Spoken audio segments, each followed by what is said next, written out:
High, আমি লাভলিতা। সকালের শুরুতেই বড়মশাই চা করে নিয়ে রেডি হয়ে গেল।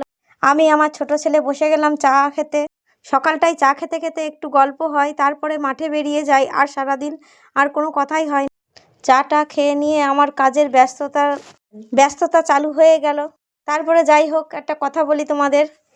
বাড়িতে যদি দুটো বউ থাকে, তা জানো তো, প্রথম বউটার দিয়ে এমন করে খাটাবে, আর দ্বিতীয় বউটা আসলে আর খাটাবে না। সে তো হয়ে যাবে একেবারে পটের বিবি, কিছুতেই কিছু বলা যাবে না তার সাথে।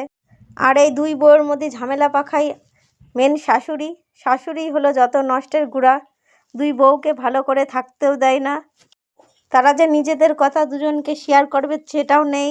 ভাবে যে আমার কথাই মনে হয় সবসময় বলবে, এর জন্যে যেন ছোটোর সাথে কোনো কথা বলতে দেয় না। আমি যেহেতু চাষি বাড়ির মেয়ে বা চাষি বাড়ির বউ, তার জন্য সকাল সকাল উঠে আমার কাজটা শুরু করে দিলাম। আমার কাজ করতে করতে তোমাদের কিছু ভিডিও শেয়ার করলাম।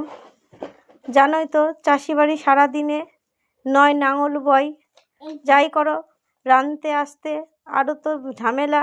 তাতে আবার দুটো বাচ্চা আছে, তাদেরকে খাওয়ানো ধোয়ানো স্কুলে পাঠানো, সেটাও তো ব্যস্ততার দিন।